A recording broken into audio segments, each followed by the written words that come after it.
Hi guys. सो अगर तुम इस वीडियो तक पहुंच गए तो तुमको मैं बता सकता हूं कि तुम अगर फ्रीलांसिंग स्टार्ट करना चाहते हो तो तुम्हारे लिए वीडियो बहुत ज़्यादा हेल्पफुल होगा। एज ए मैं इंजीनियर कैसे डिजिटल मार्केटिंग में आया हूं और कैसे मैं फ्रीलांसिंग करके अपनी कॉलेज फीस या अभी मैं हायर एजुकेशन कर रहा हूं, सभी कुछ मैं बताने वाला हूं। तो वीडियो को शुरू से लेकर लास्ट तक जरूर देखना। अगर कोई भी तुम्हें दिक्कत आए तो मुझे कमेंट करके पूछ लेना, मैं सब कुछ बता देने वाला हूँ, हेल्प कर दूंगा तुम्हारा, अगर तुम भी इस कैरियर में या तुम इस जर्नी में हो तो। ठीक है, अगर मैं अपनी बात करूँ तो मैं बीटेक किया हूँ electrical and electronics engineering. And मेरा जो बैच था वो 2018 से लेकर 22 का बैच था। जब मैं सेकेंड ईयर में आया तब मैं जे लाइक पार्ट टाइम वर्क खोज रहा था जिससे मैं पॉकेट मनी जनरेट कर सकूँ और मेरे को घर से ना मांगना पड़े। मेरे को ना बहुत गंदी लगती थी जब मैं पापा को फ़ोन करता था कि मेरे को पैसे भेज दो, या मम्मी को फ़ोन करता था कि मुझे पैसे भेज दो। तो उस टाइम मैंने क्या किया था कि मैं यूट्यूब वीडियोस देखना शुरू किया था कि कहाँ से हम पैसा कमा सकते हैं। तो उस टाइम वो कैप्चा फिलिंग था या फिर डेटा एंट्री का जॉब बहुत ज़्यादा पॉपुलर हुआ था, पर मेरे को ऐसा कोई जॉब मिला नहीं। मैंने फाइबर भी ट्राई किया, अपवर्क भी ट्राई किया, मेरे को कुछ भी नहीं मिला। मैंने सब पे अकाउंट बनाकर ट्राई किया, कुछ नहीं मिला मेरे को। एक दिन मैं ऐसे संदीप मिश्र को सुन रहा था, मैं इसको रेगुलरली सुनता रहता था मोटिवेशन के लिए, बट अब उतना नहीं सुनता मैं इसको। एंड उस टाइम में उन्होंने बोला था कि अगर वो 20 साल के लड़का फिर से बने और कॉलेज में उसको पॉकेट मनी जनरेट करना हो ना, तो वो एज ए वीडियो एडिटिंग करेगा या फिर एफिलिएट मार्केटिंग करेगा या फिर डिजिटल मार्केटिंग सीखेगा। तो video editing and affiliate marketing मैंने ट्राई कर चुका था कहीं ना कहीं। एंड वीडियो एडिटिंग मैंने उतना ज़्यादा ट्राई नहीं किया क्योंकि मेरे पास फ़ोन भी उस टाइम बहुत ही स्लो था, एंड लैपटॉप तो आई थिंक कि डेड ही था एक तरह से। तो मैं इसलिए वीडियो एडिटिंग ट्राई नहीं किया। बचा मेरे पास डिजिटल मार्केटिंग का।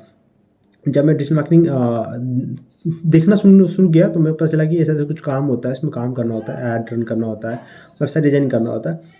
और धीरे धीरे मैं इसको एक्सप्लोर करना शुरू किया। एंड 19 में ही के लास्ट दिसंबर में लॉकडाउन लग गए थे, पूरी कॉलेज बंद हो चुकी थी। पर मैं कॉलेज में ट्राई कर रहा था कि रहूँ ताकि मेरे को बहुत कुछ सीखने को मिले। और बट कॉलेज वाले ने निकाल दिया सबको और मुझे भी निकाल दिया। तो मैं घर चला गया, घर गया तो उस टाइम फेसबुक पे बहुत ज़्यादा ऐड आ रहे थे कि डिजिटल मार्केटिंग कोर्स है, फ्री में सिखा रहे हैं। कोई 200 रुपये में कोर्स बेच रहा था, कोई लाइव रिकॉर्डिंग बेच रहा था, मतलब ऐसे बहुत सारे कोर्सेज बिके रहते उस टाइम पे 19-20 के आसपास में।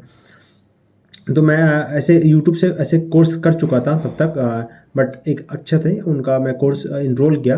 उन्होंने बताया कि 1.45 डेज वो फ्री में पढ़ाएंगे, बट उनका कुछ हिडन चार्जेस था। बट उनको जो भी स्टूडेंट आएगा उसके लिए उसको वेबसाइट परचेज करना पड़ेगा, जो कि उसका कॉस्ट होता था, मतलब जो पढ़ाते थे। तो मैंने उसको रिक्वेस्ट किया कि सर मेरे पास पैसे नहीं है, मेरे पास विक्स का सब्सक्रिप्शन था उस टाइम पे। एंड तो मैंने बोला कि मैं उससे सीख सकता हूँ। तो उन्होंने बोला ऐसे हम नहीं कर सकते हैं। तो मैंने उनको रिक्वेस्ट किया तो उन्होंने बोला कि बाद में कि बैच फुल नहीं हुआ हमारा, तो अगर आप आओगे तो आ जाओ। तो मैंने फ्री में पढ़ लिया वहाँ पे, बोलो तो एक तरह से। एंड यहाँ पे एक चीज़ मैं ऐड कर देता हूँ, मैंने कभी भी किसी भी कोर्स पे ना 1 रुपये भी स्पेंड नहीं किया। भाई आपको यूट्यूब से अच्छी ज्ञान मेरे को लगता है कहीं नहीं मिलेगा। अगर यूट्यूब को अच्छे से आप खंगोल लोगे ना तो आपको बहुत ज़्यादा चीज़ आपको यहाँ पे मिल सकता है। तो यूट्यूब ट्राई करो हमेशा, पहले यूट्यूब ट्राई करो। एडवांस के लिए आप जाओ, मैं उसके लिए डिसएग्री कभी नहीं करूँगा। मैं खुद भी बोलता हूँ कि एडवांस कोर्स के लिए जाया करो। बिगिनर के लिए या फिर आपको ऐसे स्टार्ट करना है ना, आप यूट्यूब पे जाओ। ठीक है, यूट्यूब से आपको बहुत ज़्यादा अच्छा ज्ञान मिल सकता है। तो जब मैंने इसका कोर्स इनरोल किया तो मेरे को बहुत सारे डाउट थे, वो मेरे वहाँ पे क्लियर होने लगे। एंड उसके बाद मैं खुद भी वेबसाइट डिज़ाइन करने लगा। एंड कुछ कुछ भी मैंने एक वेबसाइट डिज़ाइन किया था, collegebudget.org। इसमें था कि हम ब्लॉगिंग करते थे, लाइक कि हम गैजेट थे, लैपटॉप थे, मोबाइल थे, उसका हम रिव्यू करते थे, अमेजोन का एफिलिएट लिंक लगाते थे। और क्योंकि उस टाइम पे ना लॉकडाउन जब स्टार्ट हो गया था तब सभी लोग लैपटॉप के लिए खोज रहे थे, क्योंकि सबको ऑनलाइन क्लासेस थी। टीचर लैपटॉप देख रहे थे, टीचर फ़ोन देख रहे थे, क्योंकि स्मार्टफोन का ज़माना आ गया था उस टाइम लॉकडाउन, तो सबको ही लेना पड़ गया। तो उस टाइम कुछ अर्निंग हुई थी, पर एज ए लाइक कि मैं प्रमोट कर रहा था व्हाट्सएप पे, तो अमेजोन ने ब्लॉक कर दिया। मेरे कुछ इनकम थे उस पर, वो मेरे को वापस नहीं मिले। पर मैं वेबसाइट सेल करना शुरू किया बना बना करके, तो वहाँ से हो गया। फिर उसके बाद कुछ दिन मेरे को ऐसे चला, फिर वहाँ पे मेरे को क्लाइंट मिलना बंद हो गया लगभग। फिर मैंने टीचिंग स्टार्ट कर दिया, सेम कॉन्सेप्ट भी कि आपको मैं डिजिटल मार्केटिंग फ्री में पढ़ाऊँगा, बट ये रहेगा कि आपको होस्टिंग एंड डोमेन मेरे से परचेज़ करना पड़ेगा। तो क्या होता था कि होस्टिंग अगर आप परचेज़ करोगे तो आप, मैं होस्टिंग परचेज़ किया था, रीसेलर होस्टिंग। और मैं जो भी मेरे पास पढ़ने आते थे तो मैं उसको डिजिटल होस्टिंग सेल करता था 1500 का। और मैं उसको 1 मंथ के लिए फ्री ट्रेनिंग देता था कि आपको जो भी सीखना है मेरे से पूछ लो, मैं बता दूंगा आपको। तो इस तरह से मेरे को 10-15 स्टूडेंट आते थे एंड उसको मैं पढ़ाता था। तो इस तरह से मेरे को अर्निंग सोर्स आ गए थे, कहीं ना कहीं से मेरे को मिलने लगे थे, मेरे को पैसा कमाने लगे थे, मेरे को मजा आने लगा था। और एक दो को पास में वेबसाइट डिजाइनिंग का काम मिल गया था, मैं उसको काम करके दे दिया था। वहाँ से कुछ अर्निंग आए। फिर मैं कॉलेज खुले, मैं कॉलेज आ गया। कॉलेज में कुछ दोस्त से बात हुई, तो किसी स्टार्टअप को ज्वाइन कर रहे थे, उनको डिजिटल मार्केटिंग का भी एक चाहिए था बंदा। तो मैं बोला मैं कर लेता हूँ, मेरे को आता है। तो हम लोग एक ही स्टार्टअप में ज्वाइन किए। लाइक एक तरह से मानो प्लेसमेंट ही हो गई थी हमारी, कॉलेज से निकलने से पहले मेरी जॉब लग गई थी। बट कोई खास इनकम नहीं था, मतलब बहुत ही मिनिमम पैसे थे, ठीक है। पर मेरे को इंटरेस्ट था तो मैं सीखने चला गया वहाँ पे। काम किया 6-7 महीने, फिर मज़ा नहीं आया। फिर हम लोग जो 4 दोस्त उस कंपनी में ज्वाइन किए थे, हम लोग छोड़ के खुद का एजेंसी स्टार्ट करने का सोचा। बट वहाँ पे क्या हो गया कि जब हमने एजेंसी स्टार्ट किया, 4 दोस्त हैं, लड़के हैं, अब सब कुछ हो रहा है, कुछ कर रहा है, कुछ कर रहा है, ऐसा था। तो वो भी चला नहीं। फिर मैं खुद चला गया दिल्ली में, फिर कुछ काम पकड़ा, क्योंकि मेरे को अब सीखना था। अब था कि मेरे को कुछ और सीखने को मिले तो मैं और काम करूँगा। फिर मैं एक ट्रैवल एजेंसी में ज्वाइन किया। वहाँ पे था कि इतना वर्कलोड था, कल्चर मेरे को सही नहीं लगा। मैं 8-9 महीने वहाँ पे काम किया, फिर मैं छोड़ दिया। फिर मैं एक रियल एस्टेट कंपनी में ज्वाइन किया, जो कि अभी तक मैं काम कर रहा हूँ उनके साथ में। एंड तो उनके लिए मैं फिर ऐड रन करना, ऐप गूगल ऐप वेबसाइट हो गया, सब कुछ मैं उसके लिए बनाता था, सब कुछ मैं उसके लिए किया था। एंड अभी जिसके साथ मैं काम कर रहा हूँ उनके साथ मेरा बहुत लाइक 2 साल होने वाला, मैं काम कर रहा हूँ साथ में। एंड उसके बाद जब मैं लाइक कंपनी चेंज किया, एंड उसके बाद मेरे को एमबीए करना था। लाइक 2023 में मेरे को एमबीए करना था। तो एमबीए करने में जब मैं आया, तो रियल एस्टेट कंपनी जो उसका मैं बताया हूँ आपको, इनके साथ अभी भी काम चल रहा है। उन्होंने बोला कि आप एमबीए करने जाओ, मैं आपको सपोर्ट करूँगा। एंड आपका एक सैलरी हम फिक्स कर लेते, क्योंकि आप फुल टाइम तो रहोगे नहीं। तो मुझे जो भी डिजिटल मार्केटिंग का काम होगा, जो भी वेबसाइट में दिक्कत होगी, मैं आपसे करवा लूँगा। उनके साथ ये काम चलती है। तो यही रही मेरी कि मैं सीखता गया यार। अब अभी जब मैं एमबीए में फुल टाइम के लिए आ गया ना, तो मैं एक चीज़ बताता हूँ कि मैं फ्रीलांसिंग फुल टाइम के लिए स्टार्ट कर दूँ। अभी पहले मेरे को एक्सपीरियंस नहीं था, पहले मैं किसी के ऊपर डिपेंड था। लाइक मेरे 2-3 दोस्त थे, मैं उसके ऊपर डिपेंड था कि भाई वो काम लाता था, मैं काम करके देता था। अब मेरे को क्लाइंट से कोई मतलब नहीं, क्लाइंट क्या बोल रहा नहीं बोल रहा, मेरा दोस्त जानता था, मैं कुछ भी नहीं, मैं इंटरफेस ही नहीं करता था।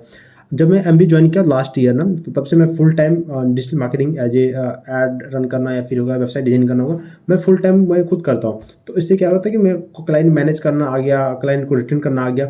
तो मेरे पास ऐसे बहुत सारे क्लाइंट हैं जो कि 1 साल से ऊपर हो गए, 2 साल से ऊपर हो गए, मेरे साथ काम करते हैं। जब भी कोई काम आता है तो मुझे काम देते हैं, मैं काम कर देता हूँ या तो काम करवा देता हूँ किसी से। तो मेरे साथ ये है। अभी मैं खुद की फ़ीस निकालता हूँ एज ए फ्रीलांसर, और एज ए बोल सकते हो एज ए एमबीए स्टूडेंट, मैं एमबीए कर रहा हूँ। तो मेरे को वो हो जाता है। तो लाइक अगर आप भी कहीं से स्टार्ट करना चाहते हो, कुछ भी स्टार्ट करना चाहते हो, तो मैं आपको ही रिकमेंड करता हूँ कि पहले यूट्यूब पे जाओ, एंड जो बिगिनर कोर्स है उसको पकड़ो, ठीक है। उसको पकड़ने के बाद उसकी पूरी वीडियो आप प्लेलिस्ट पकड़ो, प्लेलिस्ट पूरा खंगाल डालो, जो कुछ समझ में आए ना समझ में आए, लगता है आपको इंटरेस्ट है उसमें, पूरी देख डालो, ठीक है। आप समझ में नहीं आया ना, आप क्या करो, दोबारा देखो। जब तक आपकी उस सब्जेक्ट में या उस फील्ड में आपको इंटरेस्ट है, तब तक उस वीडियो को आप देखते जाओ, ठीक है। आपको धीरे धीरे समझ आएगी कि भाई ये काम जो आपके लिए, आप जो काम चाह रहे हो करना, आपको उसमें इंटरेस्ट है या नहीं, सच में है या नहीं। अगर आपको सच में इंटरेस्ट है ना, तो आपको समझ में आने लगेगा, आपको और चीज़ें एक्सप्लोर करने का मन करेगा कि भाई ये पॉइंट आया तो ये पॉइंट हम कहाँ से सॉल्व कर सकते हैं, ये वाली पॉइंट आई तो ये वाली यहाँ से सॉल्व हो सकती है कि नहीं हो सकती। तो ये सारी चीज़ आपको ना दिमाग में आने लगेगा। तो इससे आपको पता चल जाएगा कि आपका इंटरेस्ट उस फील्ड में है या नहीं है। अगर लगता है कि आपने बहुत सारी वीडियो देख ली, आपको समझ में नहीं आ रहा कुछ भी, कि भाई कहाँ से क्या समझ रहा है, पूरा दिमाग से ऊपर जा रही है, इंटरेस्ट कम हो रहा, आप छोड़ दो। आपकी दूसरी ऑप्शन थी, उसको चूज़ कर लो। यही एक बेस्ट ऑप्शन होता है। मैं भी यही ट्राई किया था, क्योंकि मेरे को डिजिटल मार्केटिंग मेरा पहला करियर ऑप्शन नहीं था। मेरा पहला करियर ऑप्शन था, वो था इंजीनियर बनना। फिर दूसरा आया कि भाई मेरे को ब्लॉगिंग करना। फिर तीसरा ऑप्शन आया कि मेरे को एमबीए मार्केटिंग का फुल मार्केटिंग में जाना। फिर लगा यार डिजिटल मार्केटिंग में करना चाहिए, तो फिर मैं डिजिटल मार्केटिंग में ही आ गया हूँ अभी। तो इस तरह से सबका चेंज होता रहता है, आपका भी चेंज होगा। तो इस तरह से आप ट्राई कर सकते हो, ठीक है। अगर आप फ्रीलांसिंग में आते हो तो देखो, अगर कॉलेज में हो, कॉलेज में आपको स्टार्ट करनी है फ्रीलांसिंग ना, तो मैंने क्लाइंट लाने का भी बहुत वीडियो बनाया। आप चाहो तो मेरे चैनल पे जाके देख सकते हो कि आप किस तरह से क्लाइंट ऑनवर्ड कर सकते हो। अगर नहीं तो फिर भी आप मेरे कमेंट में पूछ सकते हो कि भाई मैं क्लाइंट ऑनवर्ड करने का क्या तरीका है, ठीक है। मैं आपको पूरी डिटेल में बता दूंगा कि कैसे कैसे हम क्लाइंट ऑनवर्ड करते हैं, आपको जो पहला क्लाइंट होगा वो कैसे आएगा, सारा चीज़ें, ठीक है। एंड ये जस्ट मेरा पर्सनल था कि मैंने कैसे स्टार्ट किया था, कहाँ से कहाँ तक मेरी जर्नी जा रही है, वो सब कुछ मैंने आपको बता दिया हूँ। एंड क्लाइंट कैसे आते हैं, क्लाइंट कैसे रिटेन करते हैं, वो सारा कुछ वीडियोस पे आने वाला है। अगर आपको कुछ दिक्कत है तो आप मेरे से पूछ सकते हो कमेंट सेक्शन में। एंड हाँ, नेक्स्ट वीडियो के लिए फॉलो कर सकते हो। इस तरह के रिलेटेड मैं आपको वीडियो, आपके लिए वीडियो लाता रहूँगा जो आपके लिए हेल्पफुल रहेगा।